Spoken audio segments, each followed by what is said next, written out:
The most important thing for people to remove is the ultra-processed foods, and the signature ingredient of the ultra-processed foods are the refined carbohydrates and the refined vegetable oils. If all you do is that, you are going to experience tremendous health benefits. Please do not put flax seeds in your smoothie. This is the number one thing I can warn people against who are smoothie lovers. When flax seeds are damaged by blending or chewing, they release tiny quantities of cyanide. Hey everyone, before diving into the episode, I want to take a moment to invite you into our Mind Body Green ecosystem, where you can explore the infinite possibilities of health and well-being. All you have to do is click the subscribe button to hear more thought-provoking interviews with leaders in the health space. I am so grateful for all of you who have tuned in over the years, and let me tell you, it's only going to get better. So what are the biggest misconceptions people have about quote-unquote brain foods? Well, I think a lot of people think about brain food, like eating for their brain, as adding specific things to their diet that are going to bolster their brain health and protect their brain from things like depression and dementia. And we think of certain superfoods and supplements as being really important for brain health. So, things like, eating more berries or dark chocolate or red wine, those kinds of things. And not only do those strategies not work, but they actually can work against people because for two reasons. One is because they aren't effective.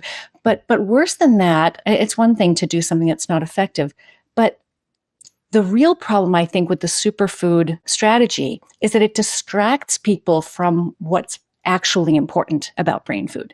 The things that you can do to improve your brain health have nothing to do really, or very little to do with adding special things to the diet. They really have to do with subtracting the things from the diet that are working against your brain in the first place. That's a really powerful strategy. And now, of course, it's not as easy as adding things, and it doesn't feel as empowering or as positive as subtraction. Subtraction feels depriving and negative and difficult, but it is so much more effective. So I think that's one of the problems that I want to make sure people learn a little bit more about. Just to be clear on this, because a lot of people are going to be upset that you mentioned berries, dark chocolate, and wine. We can still have those things. They're still good, but we just can't eat a standard American diet and expect the addition of those things make everything okay. They're still good, but we need to subtract things, if I'm understanding correctly. Yeah, for the most part. So we'll kind of take these three different examples because they are quite different from each other. So berries, for example, there's really nothing wrong with having berries in the diet. They are, unless you're sensitive to berries or have to keep your carbohydrate intake very, very low and can't have too many berries. But for the most part, berries are fine, and they're delicious. They're safe.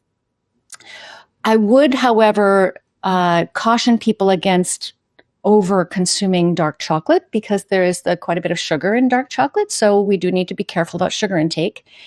And so I would say berries, I'd give a green light. I'd say chocolate, I'd give a yellow light. Be careful with over consuming chocolate.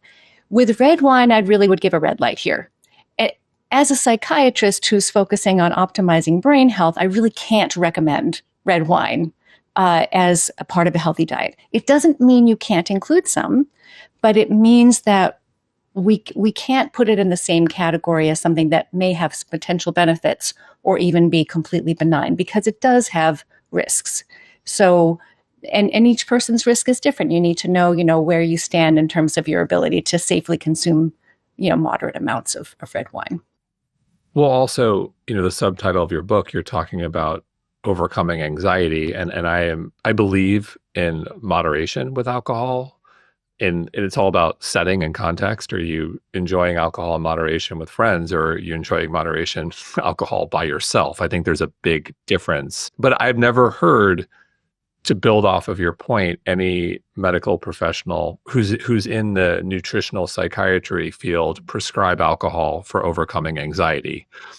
We know. Whereas, berries, potentially some more, meats, fish, like that I hear a lot, but I hear you on the alcohol. And so what are some of the things, coming back to your larger point, we should be removing?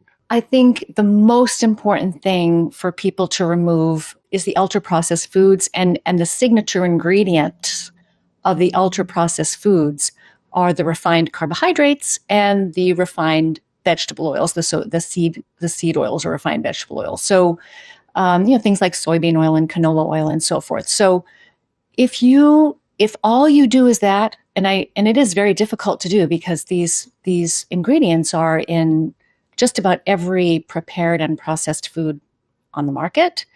If all you do is that, you are going to experience tremendous health benefits because those two ingredients, refined carbohydrates and seed oils, are really powerful promoters of inflammation and oxidative stress, and even in the case of refined carbohydrates, insulin resistance, which robs the brain of energy. So these are some of the root causes, the really powerful contributing causes of mental health concerns in the first place. So removing those is the most important thing you can do.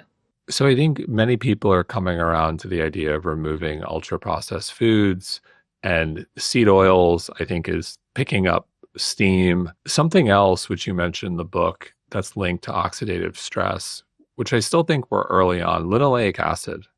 Mm. Can you touch on that one? What is it? Why is it problematic? Where is it? What quantities are safe? Because it's kind of everywhere.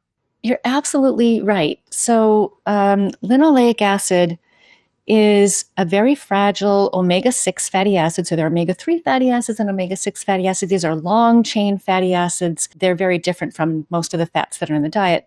Anyway, it's a very fragile omega-6 fatty acid. And it's found in small quantities in both plant and animal foods, whole plant and animal foods, very small quantities. You have more of it in nuts and seeds, but you'll also find it in animal foods. So it's naturally present in small amounts in nature. And so therefore we did evolve to consume small amounts of it. The problem, of course, is that over the past 100 years or so, we've developed the technology to extract the oils from seeds, sunflower seeds and cotton seeds and canola seeds, all these different soybeans, which are also seeds of a certain type, and concentrate them and put them into bottles, and then they show up in mayonnaise and salad dressings and dairy-free baked goods, things like that. So they're now, and we fry potato chips in them. They're really everywhere. So now a huge percentage of our diet is vegetable oil, and the vegetable oils are very high, many of them, in linoleic acid. And the problem with linoleic acid is that it is very fragile, and it's very susceptible to what's called oxidative stress. So you think of it almost as going rancid in the body very quickly, and then that sets off a chain reaction of oxidation of other molecules that are nearby. So you get a lot of toxic byproducts. So we are designed to see small amounts. We're not designed to be pouring concentrated linoleic acid into our bodies 3, 4, 5, 6 times a day. And the problem with that is that our fat cells really aren't designed to store linoleic acid in large quantities. And B, our brain doesn't really know what to do with linoleic acid when it sees it. So we end up, when we'll talk about the brain in particular, because I'm a psychiatrist, and you're right, the science is very, very early on this, is that linoleic acid does cross the brain just as easily as any other polyunsaturated fatty acid does. But then once it gets into the brain, it seems that the vast majority of it is burned for energy. And that's really not what the brain is supposed to be doing. The brain is not supposed to be burning fatty acids for energy. The brain is designed to burn small molecules like glucose and ketones for energy. When it burns linoleic acid or other fatty acids for energy, there's much more oxidative stress and inflammation, very damaging to the brain. So, and again, oxidative stress and inflammation, these are some of the very powerful contributing forces to damaging forces underlying mental health conditions. We really want to minimize that as much as we can. So it's not necessarily the linoleic acid showing up in nuts. I'm having cashews or walnuts or peanuts or any of those nuts in nut butter form. Exactly. It's the linoleic acid in high concentration coming back to the seed oil, which is problematic. So like the memo to people here is don't worry about linoleic acid as it shows up naturally in the foods we're consuming. It's the seed oils again. Absolutely. And that's why whole foods principles apply here. We don't want to worry about the naturally occurring fats in plant or animal foods. We want to worry about the unnaturally refined and concentrated. The same goes for carbohydrates too. There's no need necessarily to avoid carbohydrates in whole foods unless you have damage to your metabolism. You want to avoid the ultra refined concentrated carbohydrates and oils, which do not naturally exist in nature. So you're a psychiatrist. Your book is about changing your diet and changing your mind. And you touched on ketones. And you did a study in, I believe, 2022 on the ketogenic diet for serious mental illness. Can you share what you did there? Yes, thank you for asking about that study. That was the work of my friend and colleague, Dr. Albert Donat. He's a psychiatrist in Toulouse, France, who's been practicing psychiatry for more than 35 years. A wonderful, wonderful man. And he really specializes in chronic mental illness, and many of the patients that he's worked with in many cases for decades. So he became interested in the ketogenic diet after witnessing a family member of his improve on a ketogenic diet and with respect to autism symptoms and epilepsy symptoms within just a matter of weeks. And so he thought to himself, this diet seems to be good for the brain. I wonder if this diet could help so many of my patients who are not responding to all of the interventions that I have been using to try to help them. Medication, psychotherapy, repeated hospitalizations. And so he invited 31 of his most treatment-resistant patients to volunteer to come into the hospital and try a ketogenic diet, a whole foods, very mildly ketogenic diet, in the hospital under his supervision to see whether or not it would make any difference. And so 31 folks, and these were people with severe chronic treatment-resistant bipolar disorder, schizophrenia, and major depression. And these were folks on average taking 5 psychiatric medications, not at all uncommon, and who had been ill in many cases for many, many years, on average about 10 years in treatment. And what he observed was really so remarkable that we decided to publish this together with the help of Dr. Eric Westman and Dr. Laura Soslow as well. We analyzed his work and published it last year. And what he observed was that of the 28 people who were able to stay on the diet for more than 2 weeks. So that's 20 out of 31. That's pretty darn good. 28 out of 31. That's really good. Exactly. Only 3 of them stopped the diet, and there were no serious side effects. People tolerated the diet well. 28 people stayed on the diet, and within 3 weeks of starting the diet, everyone had improved, both psychiatrically and metabolically. And to the point that 44% of those patients achieved clinical remission from their so-called treatment-resistant chronic serious mental illness. Just unprecedented. Wow. Unbelievable, right? And so what this tells us is that there is hope. I mean, there are so many people out there who think they've tried everything. And this is regardless of diagnosis, regardless of duration of treatment, regardless of length of the illness, regardless of the medications they were taking, which types or how many, all of them improved. And not just a little bit. We're talking 7 to 10 times more robust improvement compared to medication studies for depression and psychotic symptoms. Wow. So I don't remember the numbers off the top of my head, but I want to say, maybe you know them, that SSRIs have like a 40% effective, 40, is it around that ballpark, right? Being effective. And is that fairly accurate? Yeah, compared to placebo, about 10% better than placebo. Look, I always want to let people know, like, SSRIs can also save people's lives, and I'm not against medication. But I think, given you're talking about a flip of a coin, one out of two, what I think is really challenging here with SSRIs specifically is when people go on them and it doesn't work, they can quickly go to a really even worse place, because then you start to lose hope, because most people aren't aware that they're not as effective as popular culture tends to think. And so if you're looking at a diet intervention, which is just as effective, and it's, look, we believe in lifestyle modification first, you at least don't lose hope. Hey, I'll try this keto thing. I'll get to, have a lot more fat and see how it goes. And if it doesn't work, I'll try something else, or maybe I'll try medication.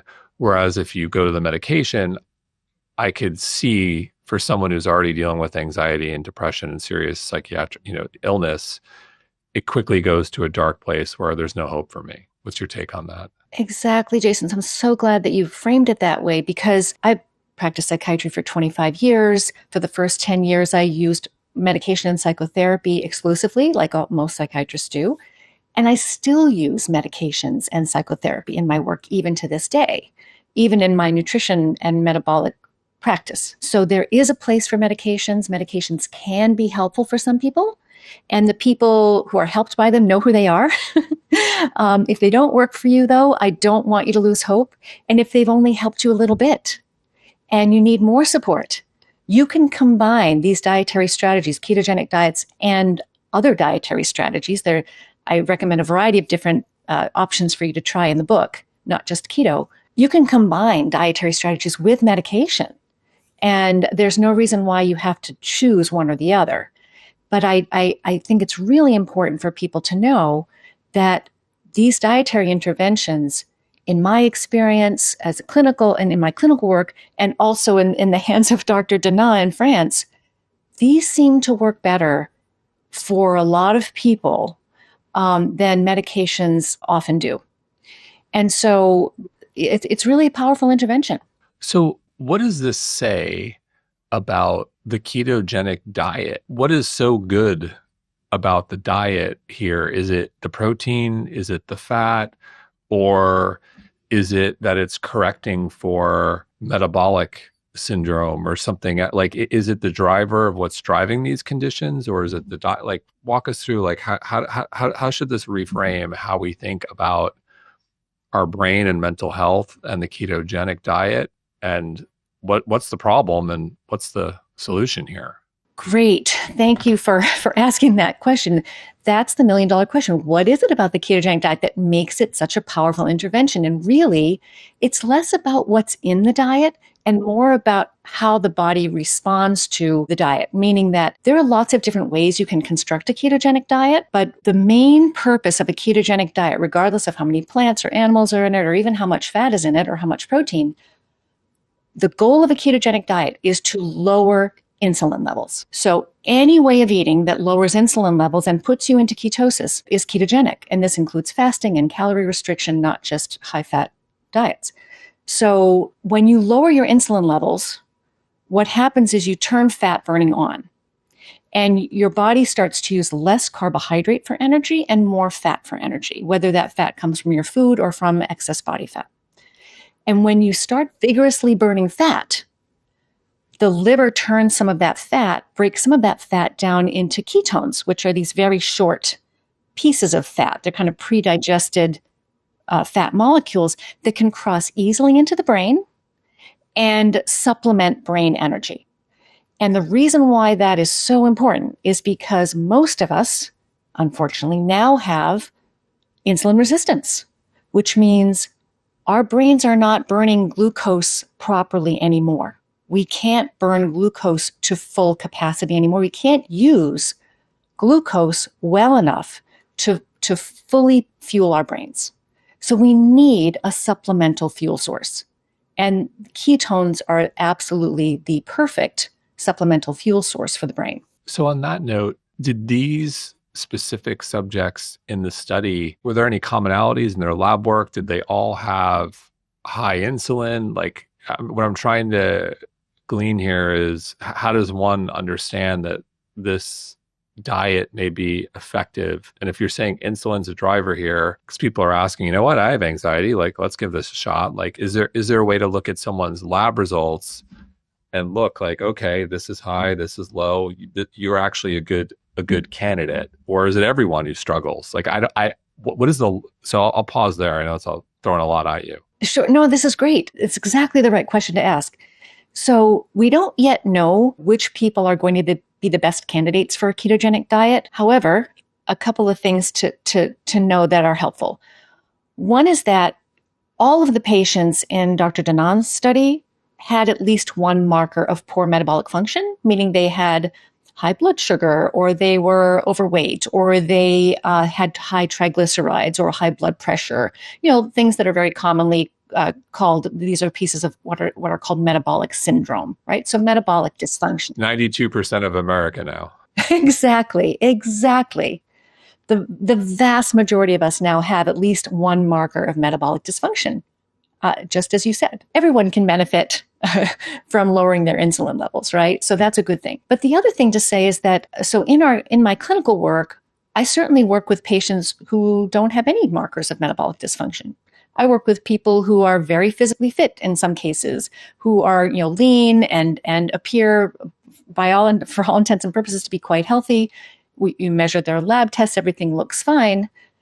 Some of them also benefit from a ketogenic diet, and we don't understand exactly why some people respond. We can't say for sure why it is that these people are responding, but we do know that the ketogenic diet has more than one benefit. So yes, it supplements brain energy, but it also lowers glucose levels. And if you're getting glucose spikes in your blood after you're eating, if you're eating too many refined carbohydrates, say, for example, and your glucose is going up after every meal before it comes back down, going up too high, every time you're getting a glucose spike in your bloodstream, you're also getting one in your brain. And those glucose spikes create damaging waves of inflammation and oxidative stress. So when you lower your glucose levels through a ketogenic diet, you're reducing those waves of, you have less inflammation in the brain and less oxidative stress. So, and there are many other things that happen too. So neurotransmitters rebalance, et cetera. So multi-purpose tool. So you mentioned glucose spikes, and you reference a study in the book about how sugar impacted teenage boys. Yes. Can you share that? That was a good one. So parents out there of teenage boys. So these are healthy, by all intents and purposes, healthy teenage boys were chosen for this study, and they were given sugar sweetened cola or sugar-free cola. And then they measured their adrenaline levels as a stress hormone, followed their adrenaline levels after they had the two types of cola. And the boys who had the sugar-sweetened cola, their adrenaline levels spiked to 4 to 5 times baseline, 4 to 5 hours later. So it wasn't an immediate reaction.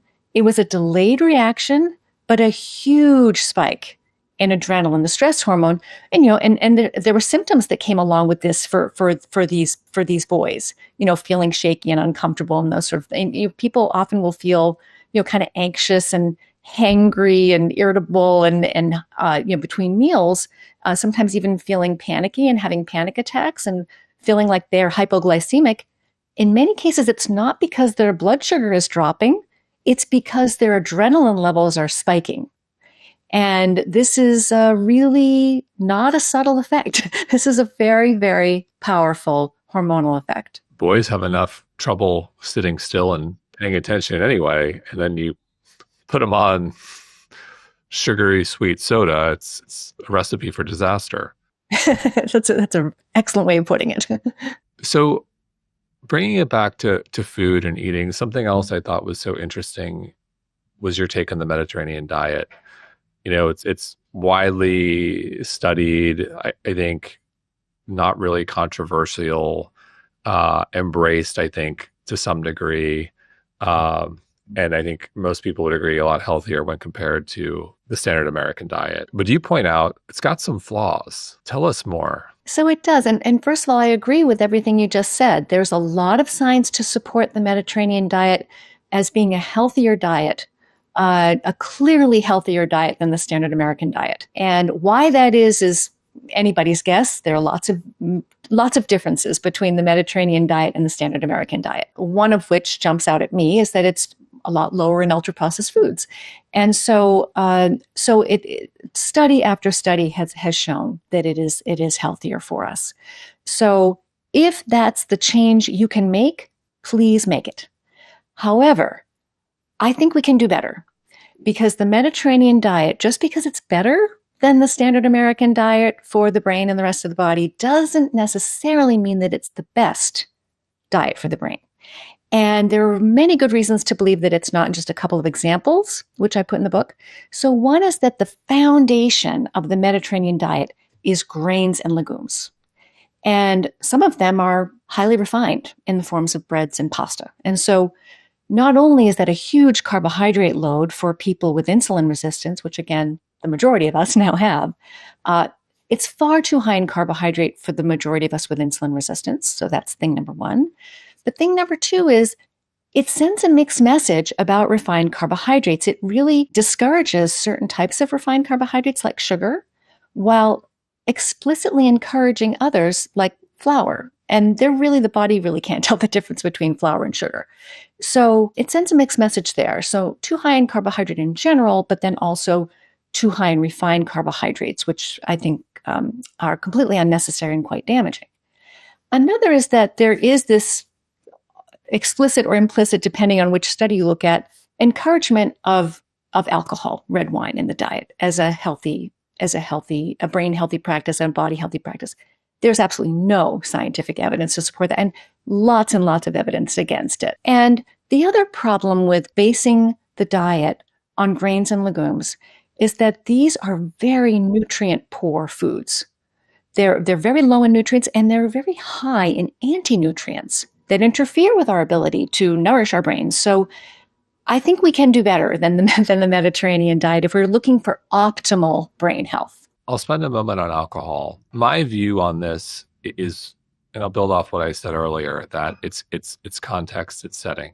Are you drinking alcohol solo, or are you enjoying alcohol with friends and celebrating? I view alcohol almost as like the Trojan horse for a social connection.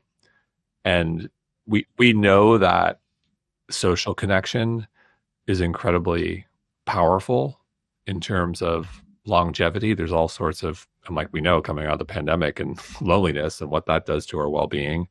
I know that's a stretch. I don't know if there's a study that will ever support that the alcohol solo versus alcohol in a social setting. But that is my take of the Mediterranean diet. These people are eating with their family and drinking with their family and friends, and they're not sitting at home in the dark, doom scrolling, drinking by themselves. I agree that it's context dependent, and that alcohol can be enjoyed at low levels by people for whom it's not a problem. 100%.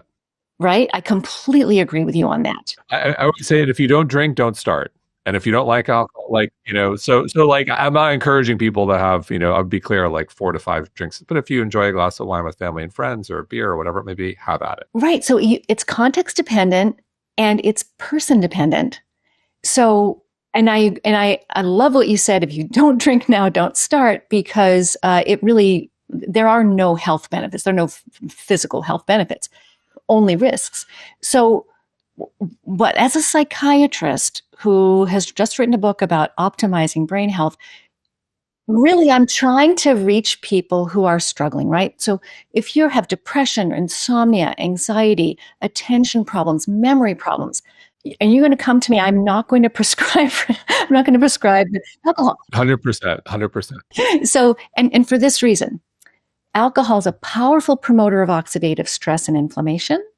And it's also it's 100% guaranteed to disrupt your sleep quality. You will not sleep well for the second half of the night. And it is very addictive for a lot of people. So, And it can cause depression, anxiety, etc., withdrawal symptoms the next day, difficulty concentrating, and very, very poor sleep for the second half of the night. And of course, it's quite addictive. So if you are struggling with your mental health, please at least look at the alcohol, the role of alcohol in your life, and give it a try. Give it a try 30 days without alcohol to see how it affects you. And if you don't notice any problems for yourself, then you can make that informed choice, right? But what I don't want people to think is that red wine is a brain healthy beverage. It's just not. Agreed. I was just trying to make the point about the importance of social connection and alcohol part of that and why it's potentially beneficial. But we'll move on. So the larger point around anxiety, how does one construct a diet around anxiety? Like, are there, you say there are no silver bullet superfoods. What are some of the top things if someone is taking inventory of their cabinet, their fridge, they should remove immediately? And what are some of the top things they should add immediately? Yeah, so it's mostly, again, about removal, subtraction. Again, the refined carbohydrates should be a major focus for people with anxiety because of that hormonal roller coaster we were talking about before. So when you eat too many of the wrong carbohydrates too often, you will get an exaggerated glucose spike in the bloodstream and then an exaggerated insulin spike in the bloodstream to squirrel away that excess glucose into your cells. And there's that piece. But then, as you were discussing before, there's a hormonal reaction to that pattern. So that goes beyond the glucose and insulin spike. And the reason for that is that, you might think, well, okay, so glucose goes up, it goes up briefly, depending on who you are. It might go up for a few hours. It might go up it depends on your metabolism. But it eventually comes back down because insulin is there, insulin to the rescue, comes into the bloodstream, brings the glucose back down to normal. So why should that be a problem for anxiety? The problem is that insulin is not just a blood sugar regulator. It is a master growth hormone. So it is talking to all of the other hormones in the body, the stress hormones, the reproductive hormones, the blood pressure regulating hormones, the appetite hormones. All of those hormones are being put on a roller coaster along with your glucose and insulin levels. And that's why you see that adrenaline spike 4 to 5 hours later. The body is responding to insulin. Just like I used the example in the book or the analogy in the book of musicians in an orchestra following an orchestra's baton. The insulin is telling all of your hormones what to do. So if you can get off that roller coaster by lowering your glucose and insulin levels, and the most powerful way you can do that, most effective way, step one, is get the refined carbohydrates out of your diet. Because those are the things that spike glucose and insulin the most. That might be all you need to do. You might not need to go to a low-carb diet or a ketogenic diet. It depends on who you are. So we're removing the processed foods. And a quote I loved from you in the book is, the truth about brain food is that meat is not dangerous. Vegan diets are not healthier. And antioxidants are not the answer. Now, we touched on antioxidants, but we really haven't talked about meat. Let's talk about meat. Okay, so meat, has been accused of causing every health problem one can imagine. Cancer, constipation, obesity, type 2 diabetes, gout, you name it. High blood pressure. It's really been vilified. But when you actually look at the science, there is no evidence that meat is bad for us. And I spent an entire chapter backing that up and explaining to people what the science actually does show about meat. And I think I hope that when people read that chapter, they will see that all of the arguments against meat are basically just paper tigers. There really is no evidence to support. And it wouldn't make any sense that it would be bad for you, because this is a natural whole food that we've been eating since time immemorial. It wouldn't make any sense to blame modern health epidemics. I mean, these are diseases, things like obesity and type 2 diabetes and heart disease were far less common even 100 years ago than they are now. So it wouldn't make any sense to blame a new disease epidemic or new epidemic of diseases on an ancient food. So that's it and a very nutritious and safe, easy to digest and highly nutritious food as well. So it really doesn't make any sense, but there's so much in the media and headlines and even built into our dietary guidelines telling us that meat is bad for us that we have, most of us, come to believe it. And I think it's really, really important to take those arguments down, because a diet without any animal foods is a very dangerous diet, especially for pregnant women. Well, high quality meat is very nutrient dense. There's no argument there. I think what I would add is I would encourage everyone to do some basic lab work and getting understanding of, are they better with leaner cuts of meat? Or, is sat fat a problem? But I think that the underlying, issue you're touching on with a lot of the science is cholesterol and the theory there of how we view cholesterol. I think there's now consensus that ApoB is the most important marker there, and it's not necessarily total cholesterol, but encouraging people to do some basic blood work. And whether it's a little meat or a lot of meat, meat's probably an important component of one's diet. It's really important if you're looking for optimal brain health and optimal total health, you do need to include some animal foods in the diet. And I recommend non-dairy animal foods if you can manage that. There's a chapter in the book about that. But it doesn't need to be, like you said, it doesn't need to be a lot of meat, and it doesn't need to be red meat. It can be seafood. It can be shellfish. It can be poultry. It can be, for example, duck is a red meat that's not, because it doesn't come from a mammal. Shellfish are very nutrient dense. So it doesn't, and eggs are a fantastic source of almost every nutrient we need.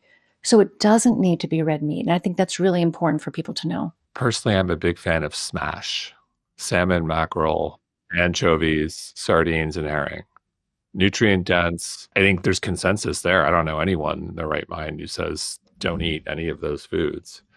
High in protein, fat, like nutrient dense. And a beautiful source of omega-3 fatty acids, the kinds that we can actually use, as opposed to the omega-3 fatty acids that are found in plants, which we have a very, very difficult time, if not impossible time, utilizing. I'm seeing a lot more from experts on anti-nutrients like phytic acid, which can be found in some plants and nuts. And what's your take on quote unquote anti-nutrients and how it potentially affects our ability to absorb certain nutrients, which are critical to our brain health? Yeah, so this is, one of the little known secrets about nutrition science is that just because a food contains a nutrient doesn't necessarily mean we can access it. And so if you look at the ingredient label on, nuts or seeds or flour for that, wheat, grains, legumes, nuts, seeds, if you look at the nutrient label, you may see minerals listed, but that doesn't necessarily mean that you can access them fully. And because of these anti-nutrients that exist in the seed foods. So there's a whole chapter in the book about how amazing seeds are and how clever they are in terms of guarding their nutrients for the future generations of the plant kingdom. Makes it a lot difficult. They really go out of their way to make it difficult for us to access those nutrients because they really are not there for us. They're there for the baby plant when it's ready to sprout. So it can be much harder for us to access nutrients from plant foods. And I think, there are special ways you can, that are traditional ways of processing seed foods, things like legumes and grains, and to get more nutrients out of them. So, things like cooking and sprouting and fermenting can reduce a lot of these, the anti-nutrient can offset a lot of those anti-nutrient benefits, anti-nutrient risks, and make the foods more nutritious. So, and that's the thinking behind traditional processing methods. I just think it's important for people, especially people who choose to eat, who choose to get most of their protein from foods like nuts and legumes.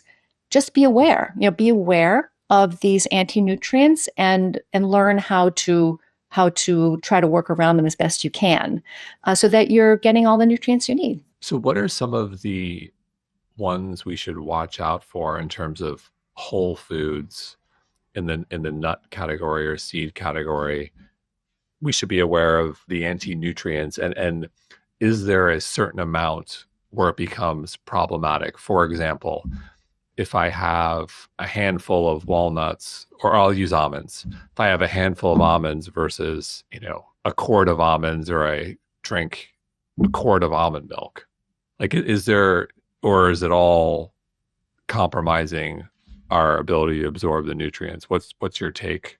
Yeah, I mean, of course, the quantity will matter, and so there are a couple of things to think about there. One is that if you are turning to those foods as your primary source of things like protein and minerals, and then you're going to need a higher amount of those foods to meet your nutrient needs because of the anti-nutrient effect.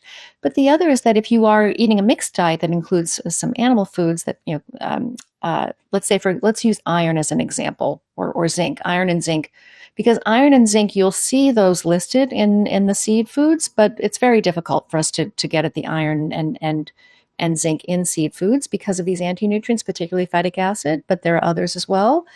So if you're eating a mixed diet, so I give an example in the book of this lovely experiment that was done a long time ago of somebody eating oysters. Like, let's say that you eat a mixed diet that includes animal foods, and you're trying to get, and you're looking for zinc. Oysters are the food on earth that is highest in zinc, richest in zinc. So if you eat oysters by themselves, you will see a very nice rise in blood zinc levels after you eat the oysters, signifying that you have absorbed a lot of the zinc from those oysters. If you eat that same amount of oysters with black beans, you absorb about half of the zinc from those oysters. And if you eat the same amount of oysters with corn tortillas, you absorb virtually none of the zinc from those oysters. So it's a very powerful effect. Wow. So food combining. Let's talk about that. Because I think many people do, I'll have wild salmon with beans.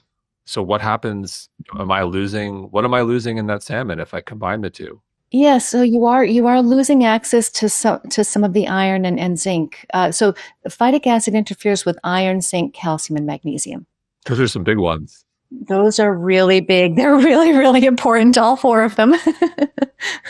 Phytic acid is what's problematic for absorption of those, I think, four minerals you meant: iron, magnesium, zinc, and... Yes, those are the major minerals that get interfered with by phytic acid. But there are also other types of anti-nutrients in the seed foods. Things like tannins, and that go beyond seed foods. So a lot of the seed foods contain tannins, which interfere with iron absorption. But tannins you can also find in tea and berries, so a wide variety of plant foods contain tannins and other types of anti-nutrients. So, we think of plant foods as teeming with vitamins and minerals, but and some of them do contain quite a few nutrients, but none of them is any match for an animal food, for two reasons. One is they contain fewer nutrients to begin with, and second is they contain anti-nutrients, which animal foods do not, by and large, contain. My take is most people are omnivores, and they do a lot of food combining. They're going to have their animal or seafood for their main protein source, and then they're going to have a side of something, whether it's beans or maybe not after the show. So I want to get a sense of, or they make smoothies. And so I think my take, and I put myself in this camp, that there are a lot of healthy, smart people who think they're doing all the right things here and are potentially adding some of these foods that are rich in anti-nutrients that are doing a little bit of their unintended consequences. I'll leave it at that. So what are some of it? We touched on, like, what are some of those foods that people are, everyone get out their notepads, that we should, because, that I'm putting in my smoothie. Or we got the memo on beans with a protein. If you're going to have beans, you almost separate it. Have it as a snack, like have it alone if you want beans. But if you combine it with a protein, and that protein is your source of those four minerals, you got a problem. You're better off separating the meal. Like, let's talk about that. Great. Because I've had this problem, and other people have too. Yeah. So what I do in the book is the final quarter of the book is practical suggestions about how to get more out of your diet. how to, make any diet brain healthier, regardless of your dietary preferences, right? So I like to say, I'm nutritionally pro-choice. I just want you to have the right information before you make those choices, right? So I actually recommend in the book that everybody, unless you prefer a vegan diet, in which case, please do not do this. I recommend that everybody in the book think twice about including grains and legumes in their diet, period. And if you're eating some animal food, even if it's just eggs or shellfish, whatever it is, if you're eating some animal food, there's no need to include legumes in your diet and lots of reasons not to. And grains are provide almost no nutritional benefits whatsoever. They're really just a source of carbohydrate. They're so nutrient poor that there really is no reason to eat grains, even for vegans to consume grains. So if you're looking for protein and you will need legumes and nuts. If you're not eating animal foods, you will need legumes and nuts in your diet to meet your protein needs. So please do not remove them if you prefer that way of eating. But for everyone else, there really is no good argument for including grains and legumes in the diet. So if I'm making a smoothie, which I do every day, and many of our listeners do, and I'm putting in our grass-fed whey and putting in an avocado, but then I think about vegetables and fruits. What should I put in? If I want to get a vegetable in my smoothie and I want to get a fruit in my smoothie, what should we put in? What should we absolutely not put in there if we want to get the maximum benefit? Please do not put flax seeds in your smoothie. This is the number one thing I can warn people against who are smoothie lovers. Flax seeds contain, when flax seeds are damaged by blending or chewing, they release tiny quantities of cyanide, which is a neurotoxin. It poisons your mitochondria and interferes with your mitochondria's ability to generate energy for the brain and the rest of the body. Please do not put flax seeds in your smoothie. There's no reason to include them and every reason to eliminate them. And again, we're looking for optimal brain health here. So that's what we're talking about. Please also do not make your smoothie with sugar or fruit juice, because that's going to give you a big glucose and insulin spike that's going to undo whatever benefits you're trying to get out of that smoothie. So please do not sweeten your smoothie with sugar or fruit juice. What you put in it beyond that is really up to you in terms of what you enjoy, what fruits and vegetables you enjoy. And so I'm more, again, sort of emphasizing the benefits of subtraction than addition, if you're noticing. So it's less about what you put in and what you don't than what you take out. But I'm thinking about the nutrient absorption piece. I don't want to put something in my smoothie if I'm looking at that smoothie to optimize for nutrients. And this ladders up to brain health. Like, you want the right nutrients. I don't want to put something in there that's high in phytic acid, because that's going to hurt my nutrient absorption. So peanuts, peanut butter off the table. What I want to get on are like, are there specific vegetables, fruits, or nuts that if we want to optimize for nutrient absorption, we should probably, I'm not saying take it out of your diet. I'm saying you probably shouldn't put it in your smoothie. Like, if you want a handful of nuts, maybe you should have it in the mid-afternoon, but don't put it in your smoothie. So what are those? Because either vegetable, fruits, and nuts and seeds. The foods that are high, that are rich in phytic acid are the grains, beans, nuts, and seeds. So if you're trying to maximize your mineral absorption of magnesium, zinc, iron, calcium from your smoothie, you really want to keep all the nuts and seeds and grains and legumes out of the smoothie. Most people aren't putting grains and legumes in their smoothies, but some people are putting nuts and seeds in there. So I would definitely, if phytic acid is your concern, I would not put those in the smoothie. So then it would make the case for, if you like a milk-based smoothie, either having a whole milk or an oat milk that's clean with no sugar, instead of an almond milk or a cashew milk. Well, yeah, so oats are also a grain. And so we run into that same issue. And also most oat milk, and please be careful about this, most oat milk contains vegetable oil as well. So look for ones that do not contain vegetable oil. Malk is a fantastic brand where it's just the ingredients like oats and Himalayan sea salt. And I think that's it. Yes, exactly. So if you're using grain milks or other types of milk substitutes, it sounds like your listeners probably already know this. no sugar, no vegetable oil in those milks, please.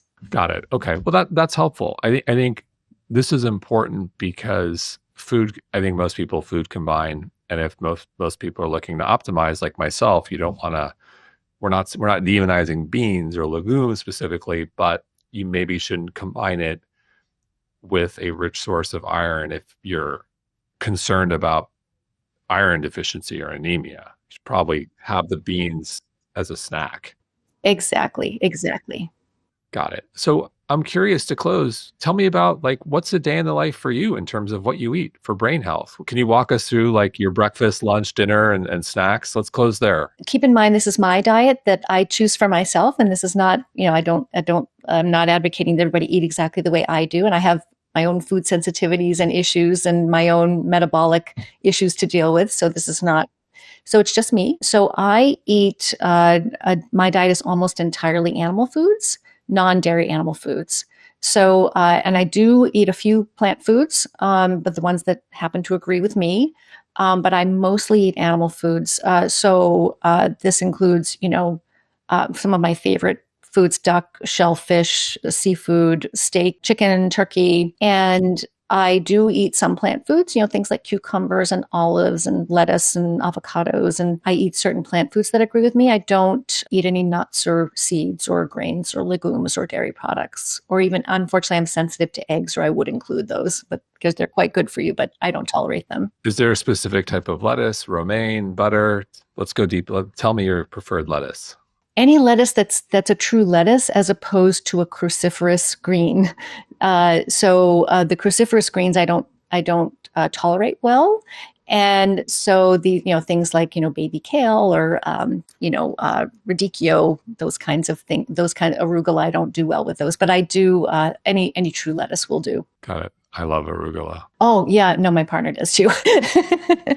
We covered a lot of ground. Other than everyone pick up the book, I'll hold it up, change your diet, change your mind. Anything else we haven't touched on that you'd like to touch on, or leave our audience with any words of wisdom to close? Really, for anyone who's listening who has a mental health issue of any kind, whether it's major or minor, whether it's kind of an everyday issue like irritability or anxiety or worry, stress, difficulty sleeping, concentration problems, all the way to people with serious mental illness, I just want everybody to know that there's so much you can do to improve your mental health that you may not have tried yet.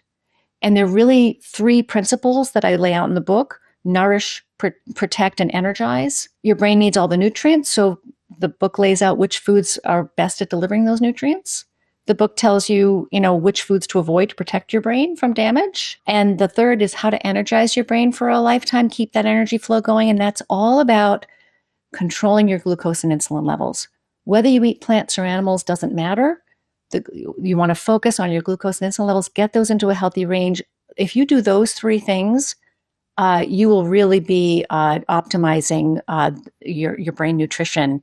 And it just takes a few weeks to feel better. So I hope people will try some of these approaches. Well, it's a fantastic resource for anyone interested in a nutrition-based lifestyle intervention. Fantastic. Thank you so much, Georgia.